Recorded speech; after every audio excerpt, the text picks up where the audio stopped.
Hey witches! So I want to show you how to do a quick little fairy candle. So there's lots of benefits to working with the Fae. One being they can enhance your magic. Two being it's fun. Three being they can just kind of enchant your life. Four, they can leave you gifts. They may be in formations in nature that don't belong, like shapes that shouldn't be there, and many other things. It's always changing because there's always new information posted about people having different interactions with the Fae. So if you're interested in trying to attract some fairies, you can make a little fairy candle.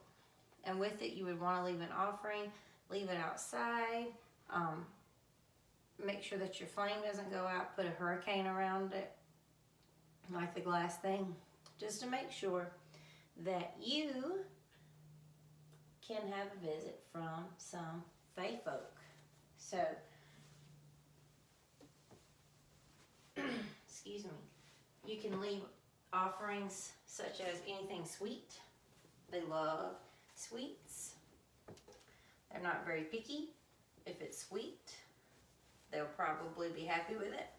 You can also leave milk. I like to lace it with some honey or a little sugar. You can leave them a tea.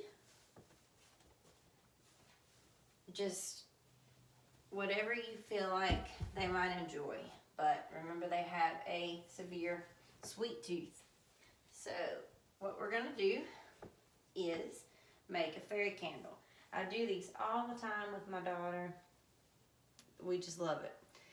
And it's funny because after we leave one, any kind of offering, or even just a candle, or if I speak to the Fae, or write them a little poem, which you can also do, and read it out loud outside. I like to do it at nighttime, under the moonlight, or at dawn.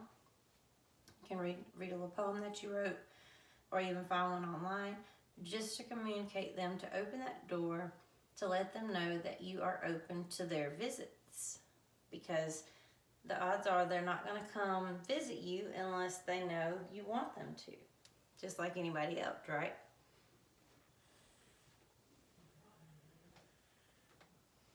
So, what we're going to do first, I chose this candle. A friend of mine gave it to me around Yule. And it says Holly Jolly. It smells so good. And I love the color. It's like a tealish, or not even really a teal, like a really pale light green. Or light mint green. So, some herbs that the fairies like. There are more, but the three that I have on hand are thyme, 97 cents at Walmart, some rosemary, and some St. John's wort. They have other uses as well, but the Fae love these. And I don't put a whole lot of herbs in my candles. I usually will just pick one. I think for this one I'm going to use some thyme. I don't dress them with oil or anything. Make sure any goop is out of there. And I've already gone through and cleansed this candle. And then you want to decorate it with some flowers. Fresh are best, but I do not have any fresh flowers right now as it is January. So I'm going to just start with putting some of these really pretty little purple flowers. I'm not sure what this is. It's out of a bouquet. And it's already dried out. I'm just going to sprinkle them around. Try not to get them too close to the wick because you don't want a fire hazard. Just sprinkle some around. But they really love clovers and dandelions. Didn't have any today. Normally I have a few dandelions, but my daughter insists on picking them.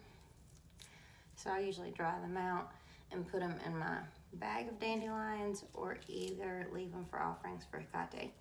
So this is a pink, I think it's a chrysanthemum, I'm not 100% sure, but I chose pink and purple because that's going to be kind of the theme of this candle. So you just take the little petals and just lay them around. I like to work in odd numbers. For these, I'm going to do 3. So just put those around there. And then we're going to take some pink and purple glitter. I might even add some silver, just because they love the moon. I'm just going to take a little bit of purple glitter.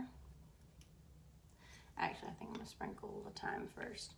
So just a little bit, a wee bit, not much at all. Just for that extra little attraction. And planting these plants by your home is a wonderful way to attract them as well. I have a little fairy garden. It doesn't look good right now because it's winter, but in the spring, I'll make a little video and show you guys. So you just take a little bit of this glitter. I love this micro glitter. It just looks so shiny and so cute. We have just about used up all the colors, but I do have some of this purple left. So we're gonna take the purple, and then these are chunkier, but that's fine. And take pink. Whoa, went crazy with that. And remember, if you can ever find glitter that is biodegradable, please, by all means, use it. Sadly, this is not biodegradable glitter because we had a ton on hand, and then we got some more for Yule. My daughter did.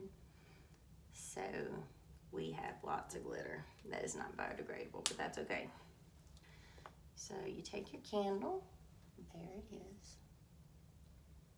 I'm gonna turn off this light and see if you can see it better.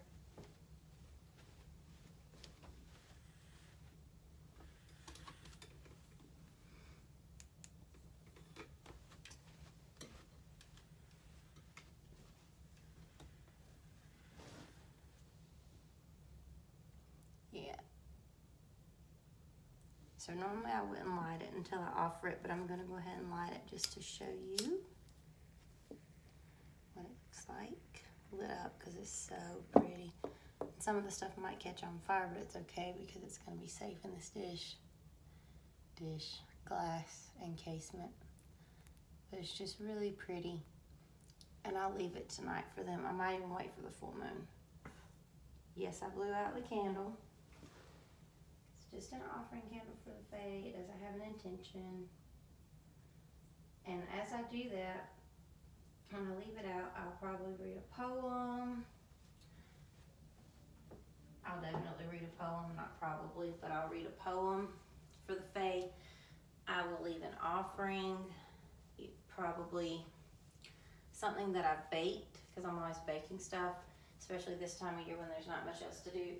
And then I will also leave some milk with some honey in there for them to consume.